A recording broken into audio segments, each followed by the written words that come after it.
하나님의 말씀 누가복음 17장 1절로 10절입니다. 제가 봉독하겠습니다. 예수께서 제자들에게 이르시되 실족하게 하는 것이 없을 수는 없으나 그렇게 하게 하는 자에게는 화로다. 그가 이 작은 자 중에 하나를 실족하게 할진대 차라리 연자 맷돌이 그 목에 매어 바다에 던져지는 것이 나으니라. 너희는 스스로 조심하라. 만일 내 형제가 죄를 범하거든 경고하고 회개하거든 용서하라. 만일 하루에 7번이라도 내게 죄를 짓고 7번 내게 돌아와 내가 회개하노라 하거든 너는 용서하라 하시더라. 사도들이 주께 여짜오되 우리에게 믿음을 더하소서 하니 주께서 이르시되 너희에게 겨자씨 한 알만한 믿음이 있었더라면 이 뽕나무더러 뿌리가 뽑혀 바다에 심기어라 하였을 것이요 그것이 너희에게 순종하였으리라. 너희 중 누구에게 밭을 갈거나 양을 치거나 하는 종이 있어 밭에서 돌아오면 그더러 곧 와 앉아서 먹으라 말할 자가 있느냐? 도리어 그더러 내 먹을 것을 준비하고 띠를 띠고 내가 먹고 마시는 동안에 수종 들고 너는 그 후에 먹고 마시라 하지 않겠느냐? 명한 대로 하였다고 종에게 감사하겠느냐? 이와 같이 너희도 명령 받은 것을 다 행한 후에 이르기를 우리는 무익한 종이라 우리가 하여야 할 일을 한 것뿐이라 할지니라. 아멘. 오늘 우리에게 주시는 하나님의 말씀은 누가복음 17장 1절부터 10절까지의 말씀입니다. 용서하고 믿고 충성하라 라는 제목으로 우리가 함께 하나님의 말씀을 나누겠습니다. 이 말씀은 예수님께서 제자들에게 주신 말씀입니다. 계속 이어지는 말씀이에요.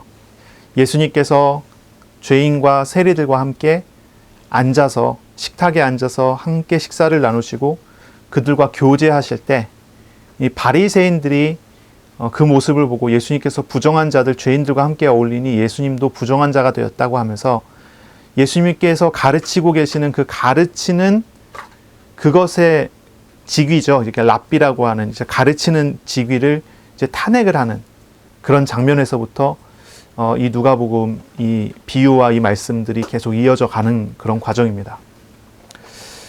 예수님께서 제자들에게 말씀하셨다가 바리새인들에게 말씀하셨다가 이렇게 말씀을 하시던 중에 오늘은 이제 또 제자들에게 하시는 말씀이에요. 제자들에게 말씀하시는데 이렇게 말씀하십니다. 실족하게 하는 것이 없을 수는 없으나 그렇게 하는 자에게는 화로다. 이렇게 얘기를 하십니다. 실족하게 하는 것. 이 실족하다라고 하는 말은 이제 사람을 넘어지게 한다. 뭐 이런 말이죠. 이것은 이제 죄에 빠지게 하는 것을 의미하는 그런 표현이죠.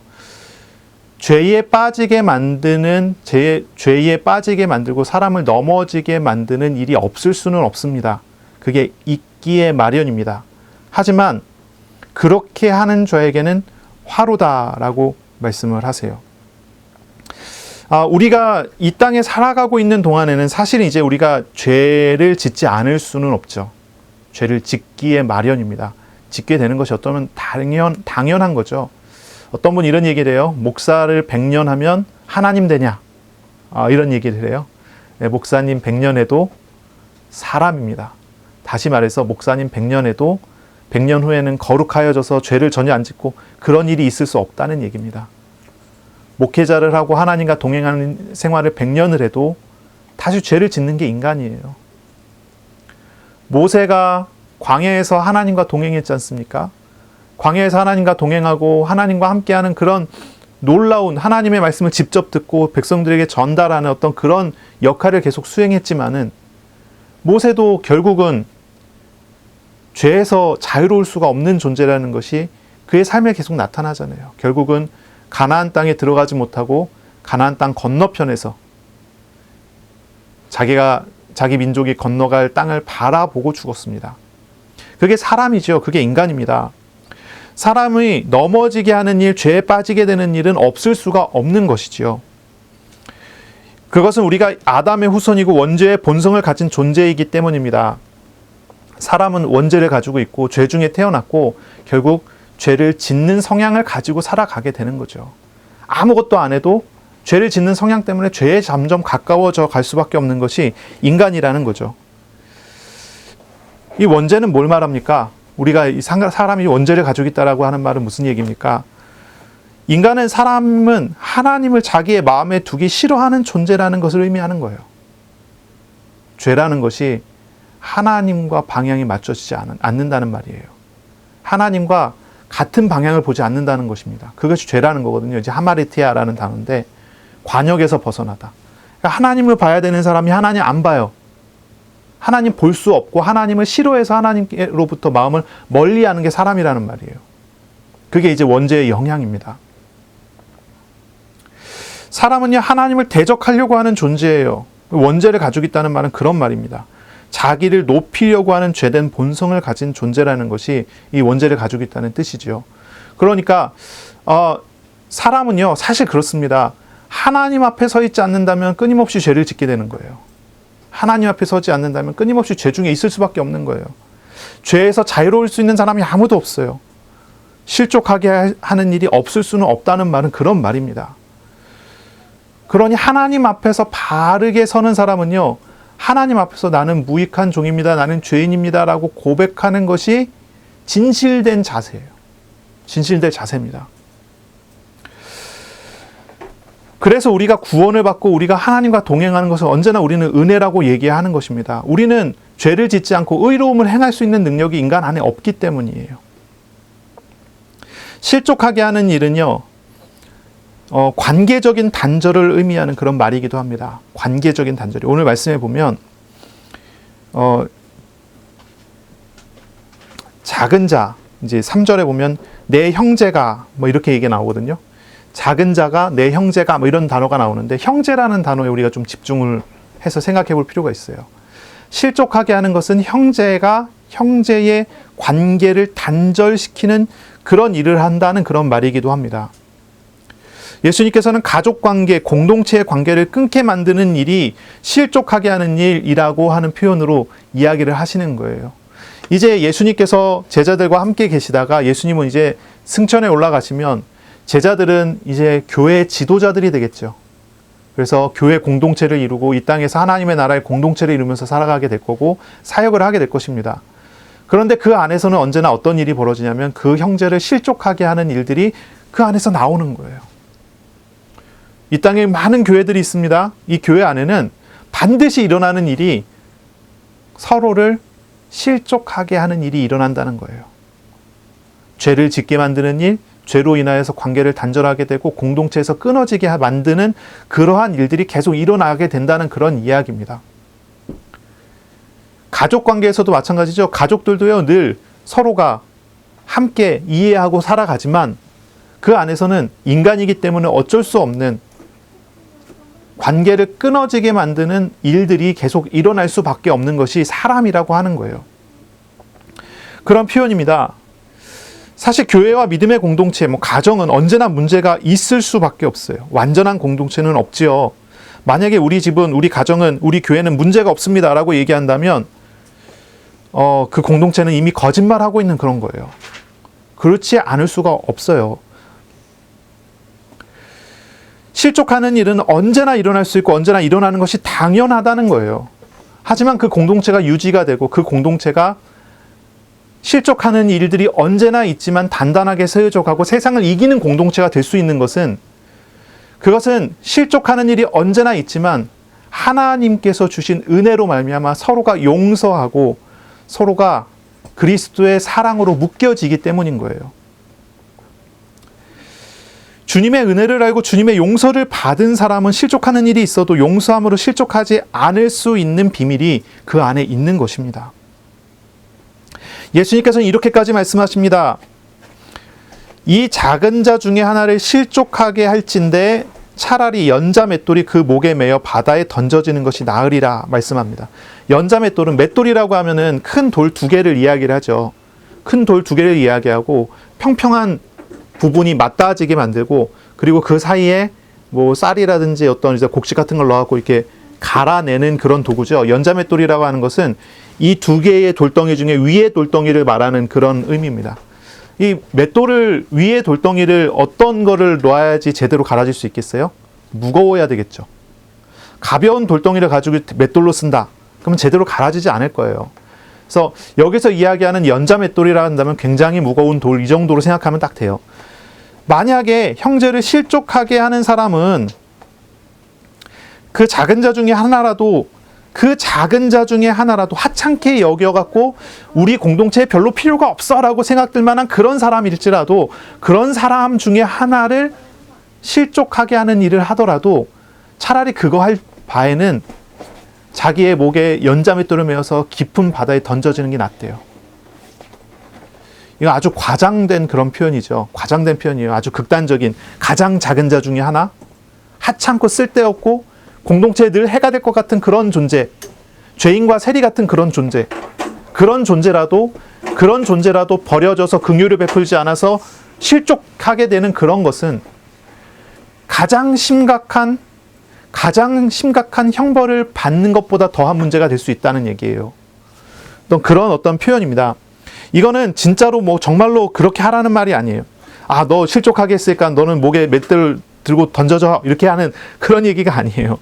이거는 실족하게 하는 죄가, 형제를 실족하게 하는 죄가 얼마나 무서운지를 가르쳐주는 그런 표현이죠.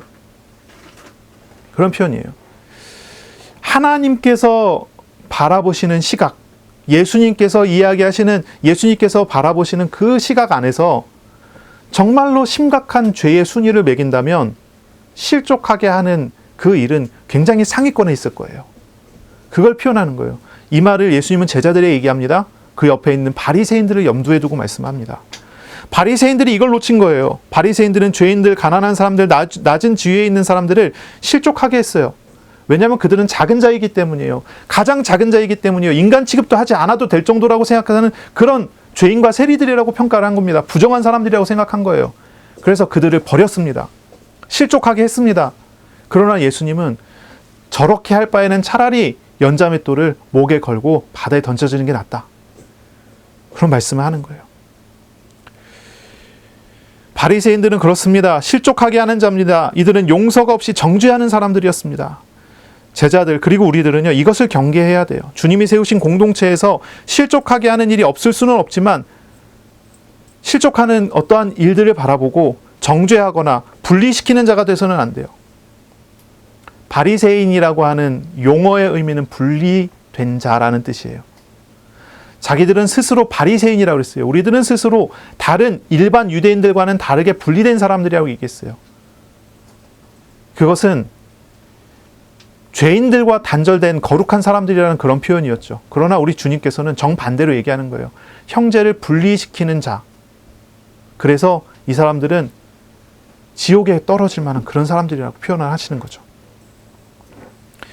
우리는 예수님의 이름으로 스스로 그리고 다른 사람을 용서하는 자가 되고 그리스도께로 인도하는 그런 사람이 돼야 돼요. 실족과 용서는 아주 밀접하게 연결이 되어 있습니다. 3절입니다. 너희는 스스로 조심하라.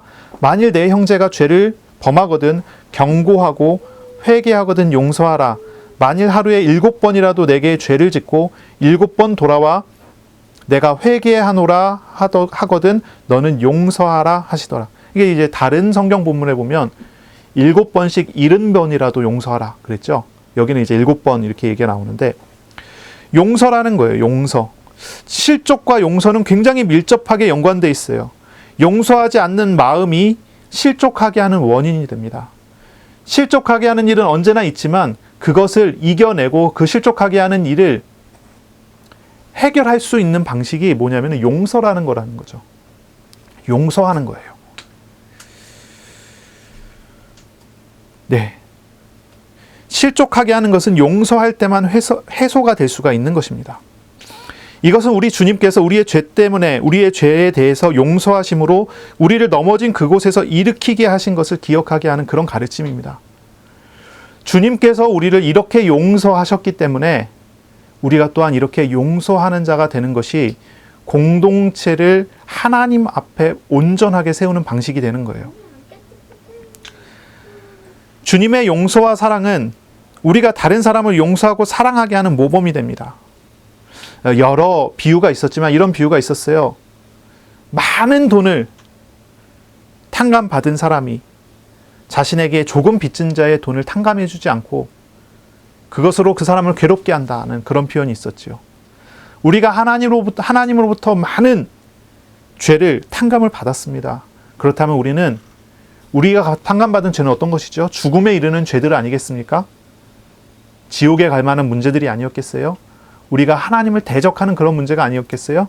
그런데 그런 것에 대해서 탕감받은 우리는 우리에게 죄짓게 하는, 실족하게 하는 어떤 그런 일을 한 사람에 대해서 용서하는 것, 그것을 이제 이야기를 하는 거죠. 이런 표현이 있습니다. 너희는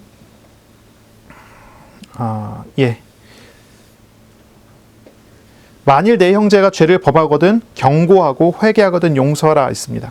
이건 이제 공동체에서의 용서의 과정을 이야기하는 겁니다. 형제가 나에게 죄를 범했을 때입니다. 형제가 나에게 죄를 범했을 때. 그때 우리는 어떤 방식을 취해야 되냐면 경계해야 합니다. 경고해야 합니다. 이제 에피티마오라는 단어인데요. 이건 뭐냐면은 죄를 짓고 나에게 죄를 진 그 사람에게 찾아가서 죄를 지적하고 회개하도록 경고하라고 하는 그런 말입니다. 경고해야 돼요. 죄를 진 사람은요, 그것을 보고 그것을 경고해야 합니다. 그것이 죄다라는 것을 밝혀주고 경고해야 합니다. 그리고 그 경고하는 말을 듣고 회개하면 용서해야 합니다. 그런데 예수님께서 참 이상한 뉘앙스의 표현을 쓰세요. 하루에 7번이라도 너에게 죄를 짓고 7번 돌아와 회개하노라 하거든 너는 용서하라 라고 얘기합니다. 7번, 하루에 7번을 죄를 져요. 하루에 7번 죄를 짓고 7번 다시 돌아와서 회개한다고 얘기한단 말이에요. 이 사람이 진짜 중심으로 회개했다면 7번 죄를 짓지 않겠죠. 그렇죠? 첫 번째 회개하고 끝나야 되잖아요. 그런데 두 번째, 세 번째, 네 번째, 7번이라는 하는 얘기는 이 사람이 그 마음으로 중심으로 진짜 회개하지는 않는다는 그런 말이죠. 그렇지만 예수님의 가르침은 그래도 회개하라, 그래도 용서하라고 가르치는 거예요. 이것이 주님의 명령입니다. 제한 없이 용서해야 된다는 말입니다. 제한 없이 용서하라는 그런 말이에요. 탕자의 죄를 탕자의 아버지가 용서해 주듯이 우리는 용서해야 합니다. 왜냐하면 우리 주님이 우리를 그렇게 용서하셨기 때문이에요. 우리는 하나님 앞에 늘 죄를 짓고 돌이켜 하나님 회개합니다. 돌아서 또 죄를 짓고. 하나님이 과연 속으실까요? 하나님은 아시잖아요. 우리 중심을 잘 아세요. 그런데 하나님은요, 아시면서도 용서해 주시는 거예요. 그것이 하나님의 마음이에요. 그렇게 해서 우리를 살리기를 원하시는 거죠. 우리 주님은 우리를 품어주십니다. 우리를 구원하려고 하는 부르심을 주십니다. 우리의 허다한 죄를 다 덮으십니다. 우리를 살리시고자 하는 사역하시는 분이십니다.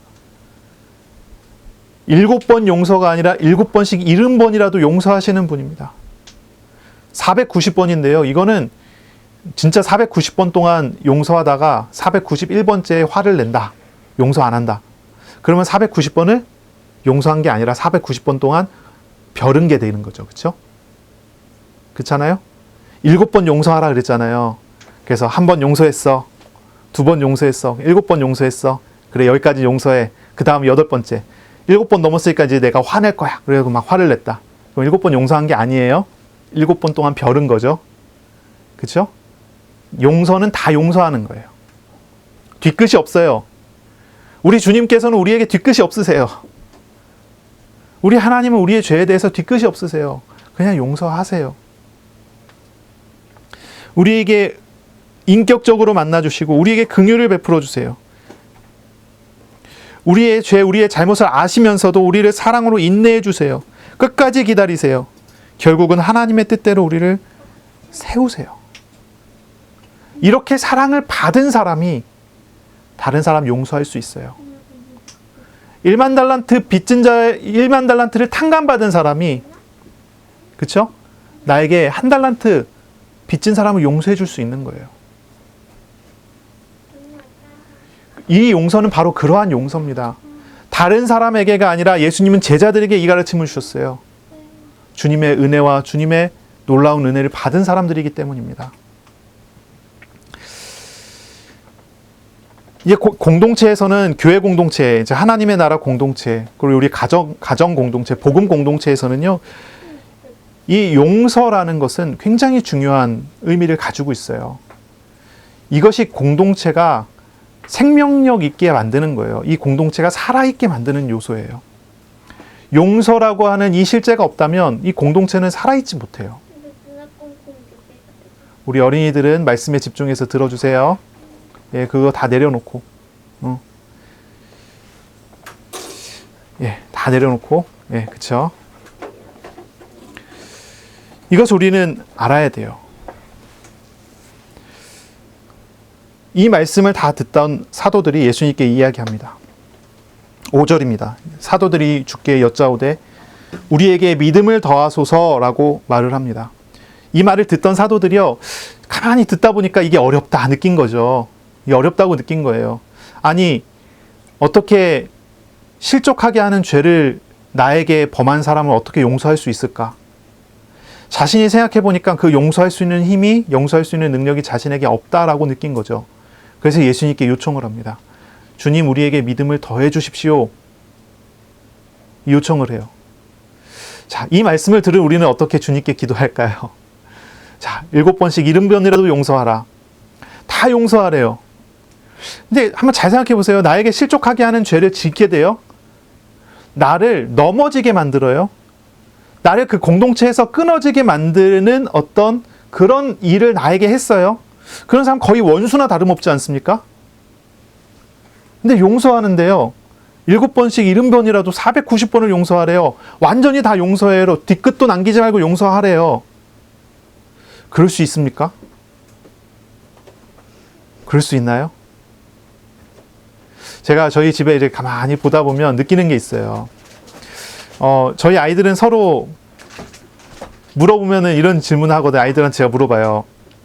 우리 하윤이한테, 하윤아, 너 현이 사랑하니? 그러면은 사랑한대요. 하연이한테도 물어요. 하연아, 너 누나 사랑하니? 사랑한대요.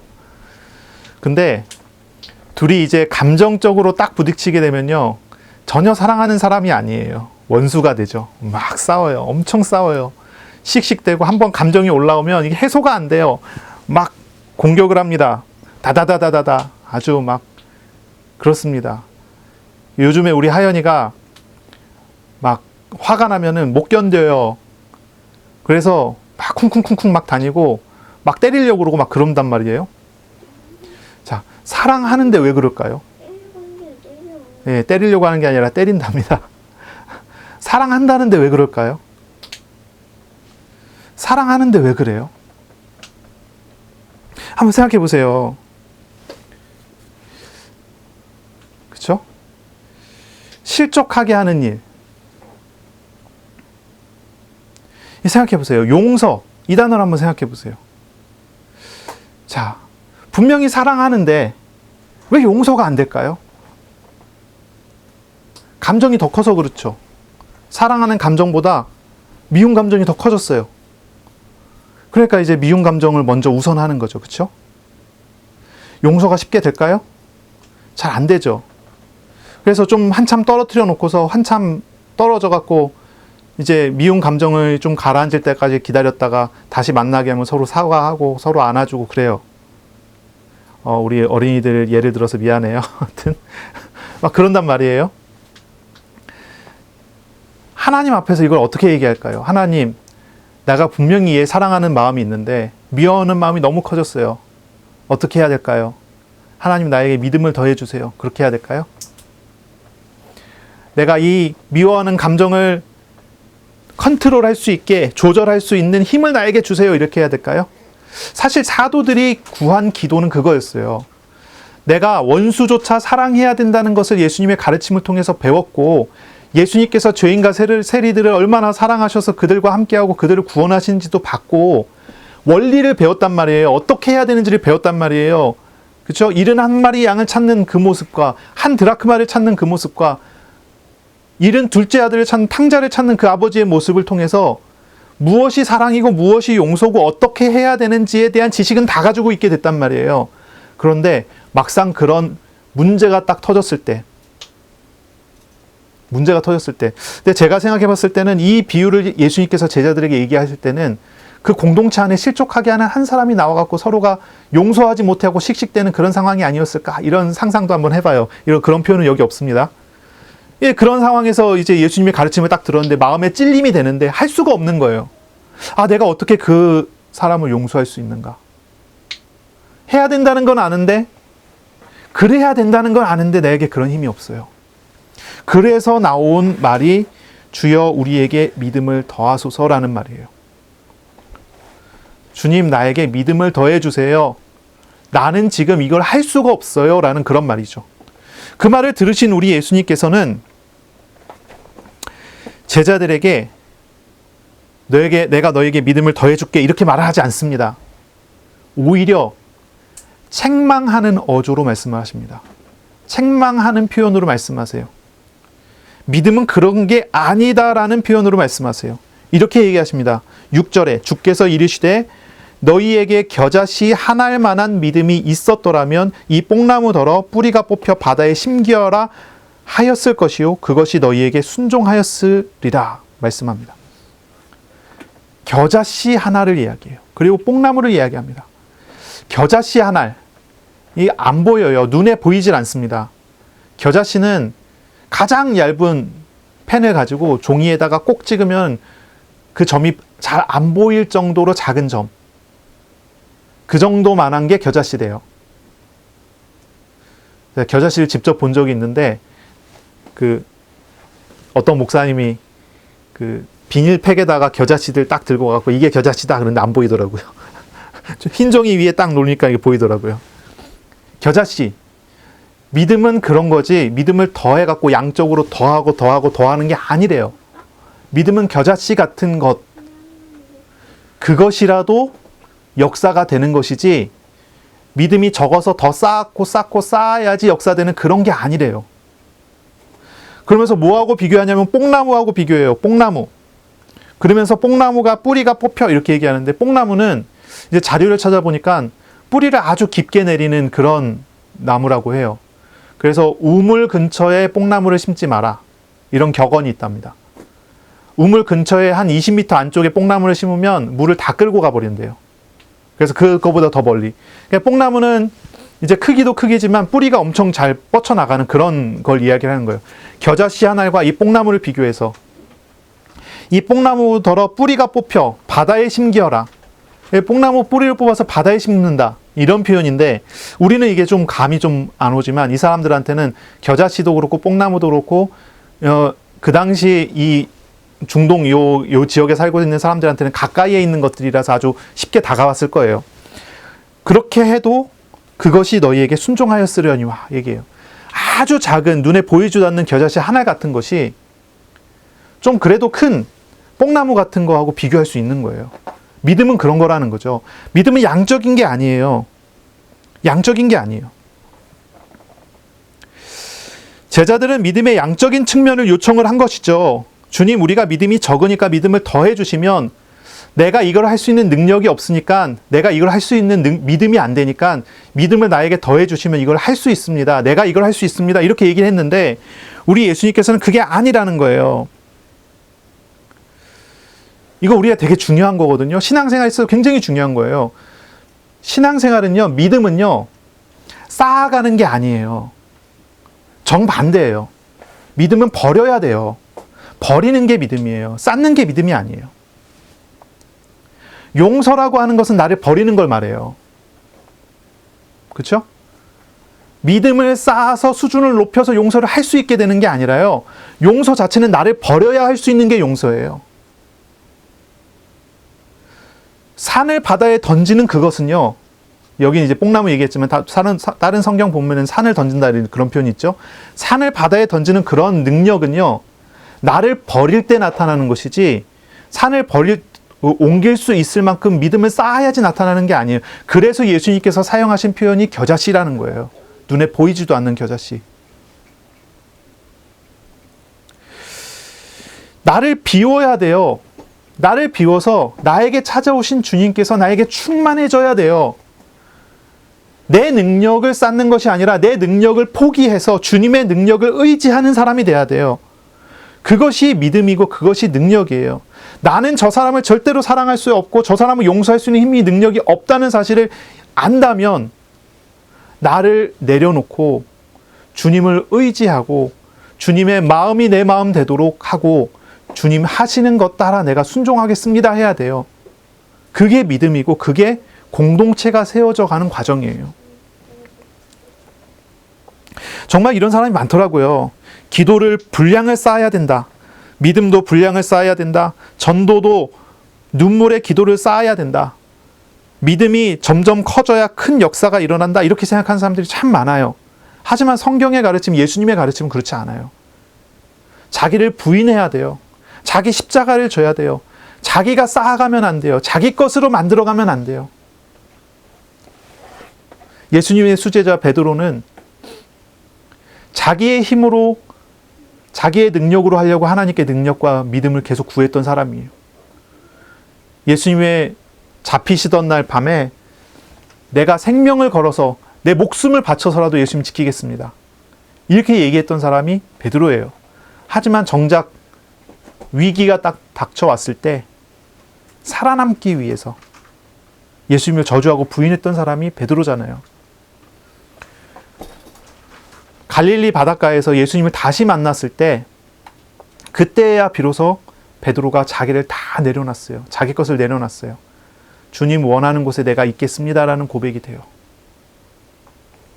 그제서야 이 베드로나 다른 제자들이 사도들이 사도의 역할을 제대로 하기 시작을 하는 거죠. 그러니까 신앙생활은 분명히 이 생각을 해봐야 돼요. 내 것을 쌓아가는 게 아니에요. 내 믿음을 쌓아가는 게 아니에요. 주님께서 일하시도록 나를 내려놓는 거여야 돼요. 사실 우리의 믿음이 크고 작으면 별로 중요하지 않아요. 우리 주님은 믿음의 유무를 이야기하지 믿음이 있냐 없냐를 얘기하지 믿음이 크다 작다를 이야기하지 않습니다. 이것이 중요한 부분이에요. 믿음이 있으십니까? 믿는다는 말은 무슨 말입니까?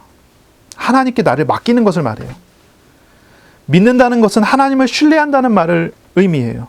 믿음은 하나님께 내 생각을 맡기고 하나님의 뜻에 순종할 것을 구하는 것이 믿음이에요. 하나님을 의지하는 게 믿음이에요. 나를, 내 인생을, 나의 삶을, 나의 모든 것이 하나님 것임을 알고 하나님께 맡겨드리고 주님 따라가는 게 믿음이에요. 그게 믿음이에요. 의심하지 않는 어떤 것, 의심하지 않는 어떤 확신 이런 게 믿음이 아니에요. 그걸 착각해서는 안 돼요. 믿음이 커서 역사가 되고 믿음이 작아서 역사가 안 되고가 아니에요. 맡기지 못해서 역사가 안 되는 거죠. 맡겨드리면 되는 거예요. 겨자씨만한 믿음이라고 하신 말씀은 다시 말하면 제자들아 너희들은 겨자씨만큼도 하나님을 믿지 못하는구나 라고 이야기하는 거예요.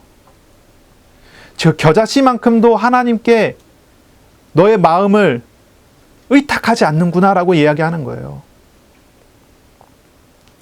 기적과 표적과 역사가 일어나는 것, 사람이 변화되는 것, 그런 거는요, 모든 높으신 하나님의 뜻에 따라, 하나님이 계획하신 시간표를 따라, 하나님의 의지에 따라 하나님께서 하시도록 내어드려야 되는 거예요.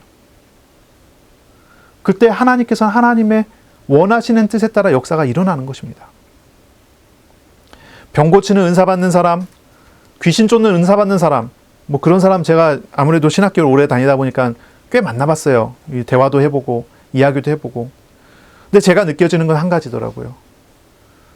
저분은 저 능력을 유지하기 위한 노력을 엄청 많이 하는구나. 그런 거예요. 맨날 새벽 기도 가야 되고요. 맨날 산기도 가야 되고요. 때에 따라 금식해야 되고요. 자기가 흐트러지면 그 능력이 날아갈지 모른다는 생각이 있어요. 그건 뭐예요? 그것이 하나님의 능력입니까? 자기 능력입니까? 하나님께서 나에게 이 능력 주셨다고 하면서 자기 능력으로 사용하는 거예요. 양적인 거죠. 그렇죠? 그런데 그런 것은 정말로 하나님의 뜻일까 생각해 봐요. 저는 그렇게 생각해 봅니다. 좀 불건전한 것 같아요. 불건전하는 거예요. 하나님께 물어보고 하나님의 뜻에 맞춰서 하나님께서 하시면 따라가는 것이 믿음이어야 되는데 자기의 의지를 가지고 하나님의 이름과 하나님의 권능에 위임받은 나 누구가 너에게 이 명령을 한다 이렇게 해버리는 거죠. 그러니까 자기가 드러나고 자기가 높아지지 하나님 높아지지 않아요. 어쨌든 이건 좀 교과지 얘기고요. 믿음은 분명합니다. 하나님께 나를 맡기는 거예요. 정말로 믿는 사람은 겸손해집니다. 자기 게 아니기 때문에 그래요. 하나님 것이기 때문에요. 우리가 우리 자신을 하나님께 맡기면 하나님이 우리에게 일을 하십니다. 제가 이제 그 사역을 하면서 이렇게 여러 사람들도 이렇게 만나보고 했는데, 무당들이나 아니면 이제 그 우상 섬기는 사람들 이렇게 만나잖아요. 만나서 대화를 해보면 이 사람들은 굉장히 합리적이에요. 합리적이에요. 근데 이제 교회 다니고 예수 믿는 사람 만나서 대화해보면요. 합리적이지 않아요. 좀 달라요. 이 사람들은 좀 이제 무당 따라다니는, 찾아다니는 이런 사람은 합리적인 게 왜 그러냐면, 자기가 들인 정성만큼 대가가 온다라는 것을 알고 있어요. 그래서 500만 원 드리면 그만한 효과가 오고, 1000만 원 드리면 그만한 효과가 오고, 이거 알고 있어요. 합리적이에요. 내가 자녀를 위해서, 소원 성취를 위해서 기도하는데, 이 소원이 크면 클수록 자기가 더 많은 정성을 들여서 더 열심히 공양을 하고, 더 열심히, 그 우상을 더 열심히 섬겨야 된다는 거예요. 문제가 터졌어요? 원인을 찾아봤더니, 내가 요즘 기도를 좀 소홀히 했더니 그랬구나. 아주 합리적이라니까요? 근데 예수님 믿는 사람들은요, 좀 합리적이지 않아요. 아무런 대가를 치르지 않아요. 그냥 예수님의 이름이기만 하면 된대요. 예수님의 이름으로 기도해요. 하나님께 뭔가를 드리면 받는다, 이런 개념이 없어요. 실수했는데도 복받고, 잘못했는데도 복받고, 그쵸? 이상하지 않습니까? 정성을 들이지 않는데 복받아요. 물론 이제 우상 섬기듯이 하나님 믿는 사람도 많아요. 그런데 진짜 믿는 사람 보니까 그렇더라니까요. 사람들이 그렇습니다. 귀신은요, 인격적이지 않아요. 비인격적입니다. 물론 이제 귀신 자체가, 마귀 자체가 인격적인 존재이기는 해요. 그들도 생각이 있고, 그들도 감정이 있고, 그들도 의지가 있어서 일을 하잖아요. 인격적인 존재예요. 그런데 그 귀신과 교제하는 거, 그 귀신과 통하는 거, 그렇죠? 그리고 그 귀신에게 가서 어떤 응답을 구하고자 하는 그런 통로는 절대로 인격적이지 않아요. 비인격적이에요. 마귀는 사람을 노예로 만들고 종으로 만들었고 휘두르려고 하지, 인격적인 존재로 대우해주지 않아요. 그들은요, 사람을 만나줄 때, 그렇습니다. 물건을 살 때 돈을 지불해야 되는 방식을 취하는 거예요. 파우스트라는 책이 있죠. 그 책에 보면은 메피스토텔레스, 그렇죠? 그에게 가서 소원을 성취해달라고 할 때, 내가 너의 소원을 들어줄 테니 너의 영혼을 나에게 팔아라라고 얘기를 해요. 그게 마귀의 방식이에요. 실제로 그렇죠. 주고받는 관계라는 거죠. 그러므로 불신자는요, 우상 섬길 때 더 많은 돈, 더 많은 정성을 들여요. 그것이 더 효력이 있기 때문이에요. 10만 원 부적과 1000만 원 부적의 효과가 다르다는 걸 경험했기 때문에 그렇게 하는 것입니다. 그런데 교회 다니면서 하나님께 그렇게 하는 것이 옳겠습니까? 똑같이 그렇게 하는 게 옳겠습니까? 하나님 우리를 그렇게 대해주지 않죠. 그런데 그렇게 하는 사람이 있어요. 기도할 때 정성을 더 들여야 되고, 간절함을 지불하고, 헌금을 하고, 새벽기도, 철야기도, 금식기도라고 하는 어떤 가치를 지불해서 응답받으려고 합니다. 그러나 성경과 하나님은 절대로 우리에게 이런 거 요구하지 않는다는 거예요. 믿음을 더해가는 거 요구하지 않아요. 우리가 무언가를 더 쌓아가는 거 요구하지 않아요. 주님은 제자의 믿음을 더해달라는 그런 요청을 들으셨을 때 오히려 겨자씨만한 믿음을 말씀하세요. 인간의 노력과 공로가 유익하지 않아요. 그것이 참된 통로가 아니라는 것을 이야기를 하신 거예요. 예수님은 대가를 지불하라고 말씀하시지 않아요. 믿음을 쌓으라고 이야기하지 않아요. 예수님은 단지 하나님을 믿고 하나님께 나와서 하나님께 자신을 맡기라라고만 이야기하실 뿐이에요. 왜 그렇습니까? 예수님의 제자들의 삶이나 오늘날 예수를 믿는 우리 믿음의 사람들의 삶은요, 인간의 공로와 노력에 따른 것이 아니라 온전히 하나님의 은혜로 이루어지는 것이기 때문이죠. 예수님께서 십자가에서 당하신 고난과 죽음, 이것은요, 우리의 삶과 우리의 죄에 대해서 하나님께서 지불하신 아주 값비싼 대가였어요. 우리의 삶과 죄의 짐을 예수님께서 대신 짊어지셔서 그 가치를 십자가에서 다 지불하셨기 때문에 우리가 그 은혜로 구원을 받고 그 은혜로 주님과 동행하는 삶을 사는 거예요. 귀신은, 마귀는, 우상은요, 내가 이 응답 줄게 이렇게 같이 지불해라고 말을 한단 말이에요. 그러나 우리 주님은요, 얼마나 인격적이신지 내가 가치를 다 지불했으니 내게 와서 나하고 함께하자, 나에게 와서 쉬어라 이렇게 얘기한단 말이에요. 우리 자녀들이 저에게 와서 아빠, 내가 배가 고프니까 내가 정말 정성껏 모은 돈 10,000원이 있으니까 아빠에게 이 돈 10,000원을 줄 테니까 나에게 밥을 좀 주지 않을래? 이렇게 얘기하지 않아요. 그쵸? 아, 왜 웃어요? 왜냐하면 아빠기 때문에. 그쵸? 하나님께서 우리를 자녀 만들기 위해서 엄청 값비싼 대가를 다 치르셨단 말이에요. 십자가에서 가치를 지불하셨어요. 속량하셨다 그래요. 돈을 지불하셨단 말이에요. 대신 지불하셨단 말이에요. 바로 그것 때문에 우리가 하나님의 자녀가 되고 하나님의 은혜를 누리는 사람이 돼요. 그러니 우리 잘 생각해 봐야 돼요. 믿음을 쌓는 게 아니에요. 그러므로 우리는 예수님이 지불하신 이 값비싼 대가를 알기 때문에 우리는 언제나 예수님의 이름으로 기도합니다. 예수께서 지불하신 그 가치가 있기 때문에 우리는 그래서 예수님의 이름으로 예배합니다. 우리를 위해서 십자가에 대속하신 예수님의 영으로 예배하고 예수님의 진리로 예배합니다. 우리는 값비싼 대가를 지불하신 예수님을 의지해서 그 의지하는 그 하나님께서 우리를 붙드시는 그 힘을 의지해서 살아가는 겁니다. 이것이 믿음이에요. 믿음은요, 근본적으로 하나님을 신뢰하고 우리 자신을 그리고 우리의 소원을 하나님의 뜻에 맡기는 것이 믿음이라고 합니다. 그래서 하나님을 믿습니까? 이렇게 얘기할 때는 하나님을 믿는 어떤 뭐랄까요, 내 안에 의지가 하나님을 믿고자 하는 그 의지가 내 마음에 있느냐 하는 그런 질문이 아니고 하나님을 믿습니까? 라는 그런 말은 하나님을 신뢰하고 하나님께 자신을 맡기고 있습니까? 라는 그런 말인 거예요. 이게 중요합니다. 자, 더 이어서 예수님 설명하십니다. 7절입니다. 너희 중 누구에게 밭을 갈거나 양을 치거나 하는 종이 있어서 밭에서 돌아오면 그더러 곧 와 앉아서 먹으라 말할 자가 있느냐.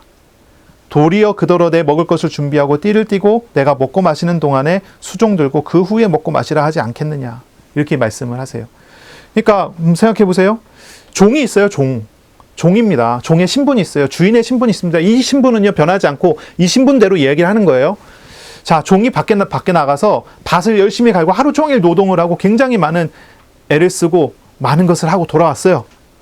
집에 왔습니다. 근데 주인은 하루 종일 탱자탱자 놀고 있었어요. 이제 종이 와서 내가 오늘 하루 종일 너무 고생 많이 했고 힘들었으니까 주인님 일로 와서 나 밥 좀 차려주세요. 이런 종은 있을 수가 없다는 얘기예요. 도리어 하루 종일 일하고 돌아와서 주인이 집에서 놀고 있으면 밥을 얼른 차려갖고 주인님 드세요 하는 게 옳다는 거예요. 그게 신분이죠. 그렇죠? 그걸 이야기를 해요. 명한대로 하였다고 종에게 감사하겠느냐? 종이 열심히 일을 하고 돌아와서 밥도 차려줬다고 주인이 그걸 보고 종아, 너 정말 수고 많았구나. 내가 너에게 너무나 고맙고 감사하게 생각한다. 이렇게 얘기하지 않아요. 주인이고 종이니까. 그 관계가 그렇다는 얘기예요. 10절에 이와 같이 너희도 명령받은 것을 행한 후에 이르기를 뭐라고 이야기할까요? 제자들이 명령받은 일을 다 했어요. 끝까지 다 했어요. 뭐라고 얘기할까요?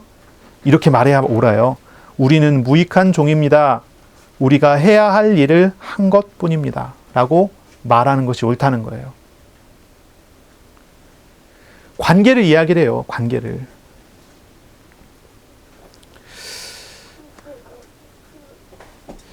밥 가는 종이 일하고 돌아와서 고생했으니 주인더러 밥 차리라고 하지 않습니다. 왜냐하면 그는 종이기 때문이에요. 바로 그 사실을 예수님은 제자들에게 가르치시는 거예요. 바로 그 사실을 이야기하는 거예요. 인간의 노력과 인간의 애씀과 인간이 쌓아가는 것, 그렇죠? 인간의 공로, 내가 믿음으로 하나님 앞에서 이런 헌신을 했습니다. 이 대가를 주세요. 할 수 있느냔 말이에요. 아니다라는 말을 하는 거죠. 우리는 주인이 아니라 종의 신분이라는 것을 예수님께서 가르치신 거예요. 여기서 이제 주인과 종 이렇게 표현을 했지만 조금 다르게 표현한다면 이래요. 주인은 누굽니까? 하나님 나라의 통치하시는 왕, 하나님이시고요. 종은 누굽니까? 하나님 나라의 백성입니다. 그렇죠? 그러면 하나님 나라의 주인과 하나님 나라의 백성과의 그 관계를 바르게 해야 된다는 그런 말이죠. 하나님 나라의 백성은 마땅히 해야 될 일을 해야 하는 사람입니다. 자기가 해야 하는 일을 하면서 그 대가를 요구하는 것은 어리석은 일입니다. 자신의 신분을 안다면 월권을 하지 않을 거예요. 여기서 월권은 뭘까요? 종이 주인의 자리에 앉으려고 하는 것을 월권이라고 하죠. 하나님의 백성이 통치받아야 하고 하나님을 믿고 의지해야 되는 백성이 하나님을 부리려고 하는 것, 이게 월권이에요. 월권입니다. 우리가 하나님이 아닌데도 하나님의 자리에 앉으려고 하고, 우리는 판단해야 되는 자가 아니고 판단받아야 되는 사람인데 판단하는 사람이 되는 거, 이것이 월권입니다. 이것이 잘못된 거예요. 바로 이렇게 바리새인이 했어요. 바리새인이 하나님 자리에 앉았고 바리새인이 판단하는 자의 자리에 앉았어요. 바리새인이 그렇게 일했어요. 그래 놓고서 하나님께 뭐라고 했냐면 우리가 이렇게 고생했고 이렇게 노력했으니 대가를 주십시오 했단 말이에요. 그것은 옳지 않다는 것을 이야기하세요. 이 말씀은 종은 종답게 해야 된다는 그런 말씀이세요. 우리가 하나님의 백성이라면 하나님의 백성답게 사는 것이 바른 거예요. 바리새인들은 전혀 백성답지 않은 삶을 살았다는 것이죠. 우리는 어떻게 살아야 할까요? 뭐 많은 걸 이야기할 수 있겠지만 다 줄여서 두 가지로 우리가 생각해 봤으면 좋겠어요. 첫째, 우리는 바리새인처럼 살면 안 됩니다. 바리새인처럼 살면 안 돼요. 바리새인처럼 자기가 주인 되고 하나님을 밀어내버리고 자기가 주인 돼갖고 이것저것 하는 그런 삶을 살아서는 안 돼요. 우리는 정반대로 살아야 돼요. 우리는 바리새인처럼이 아니라 정반대로 살아야 돼요. 하나님이 주인임을 알고 하나님의 말씀을 듣고 하나님의 말씀에 순종하는 자가 돼야 되죠. 우리는 월권을 해서는 안 될 거예요. 교만하지 않아야 합니다. 우리는 겸손히 하나님께 결정권을 다 맡기고 주님의 통치에 순종하는 그런 삶을 살아야 합니다. 말씀을 묵상하고 겸손히 주님의 복음을 누리는 것이, 그것이 합당한 자리에 서는 것입니다. 자신이 높아지려 하지 말고 내 뜻대로 무엇인가를 휘두르려고 하는 그런 마음, 그런 생각을 내려놔야 합니다. 제자들의 기도 한번 생각해 보세요. 믿음을 더하소서. 뭔가 되게 멋있어 보이는 말이었습니다. 뭔가 되게 자신의 부족함을 인정하면서 하나님께 뭔가를 구하는 겸손한 말처럼 들립니다. 그러나 그 안에 담겨져 있는 의미가 바리새적이에요. 좀 월권이 있어요. 그러니 이 기도를, 이 요청을 바꿔야 되는 거예요. 이걸 바꿔야 합니다. 이 믿음을 더하소서라는 기도는 굉장히 좋은 것처럼 보이지만 그 내면을 보면 내가 내 마음대로 할 수 있는 능력을 달라라고 하는 그런 기도예요. 내가 내 마음대로 할 수 있는 능력을 달라. 나에게 능력 주시면 내가 그렇게 할 수 있습니다라고 하는, 내가 살아있는 그런 거예요. 이것을 내려놓는 것이 믿음입니다. 나보다 나를 더 잘하시는 주님께 나를 맡기는 것입니다. 언제나 나에게 선하신 뜻대로 선하신 일을 행하시는 하나님께 나를 맡기는 것입니다. 겸손히 하나님 말씀에 순종함으로 주님을 따라가는 그런 한 주간이 되시기를 바랍니다. 한 주간 용서하시길 바랍니다. 주님 나를 용서하신 것처럼 용서하시길 바랍니다. 용서하는 마음이 올라오지 않는다. 뭐 그럴 수 있습니다. 주님께 나를 맡기세요. 내려놓는 것입니다. 주님 우리 마음에 은혜 주시면 우리는 내려놓을 수 있고 용서할 수 있는 은혜가 있는 줄로 믿습니다. 하나님을 온전히 신뢰하고 자신을 맡기고 십자가를 의지하며 한 주간을 살아가시기를 바랍니다. 하나님의 통치에, 하나님의 말씀에, 주님의 선하신 뜻에 순종하여 주님께 충성된 하나님의 백성으로 한 주간 승리하시기를 바랍니다. 기도하겠습니다. 하나님 아버지 감사합니다. 오늘 우리에게 말씀하시고 이 말씀대로 인도받게 하실 것에 감사합니다. 한 주간 우리가 우리 자신을 돌아보며 우리의 가정과 우리의 공동체를 돌아보며 용서하고 믿고 주님께 충성하는 그런 한 주간 되게 하여 주옵소서. 우리의 마음에 얽혀져 있고 설켜져 있는 많은 문제들, 걱정들, 갈등들을 주님 아시오니 주님 우리를 인도하여 주옵소서. 우리를 짊어지신 주님을 알고 주님께 우리 자신을 온전히 맡겨드리는 한 주간, 주님의 평안 가운데 세워져가는 한 주간이 되게 하여 주옵소서.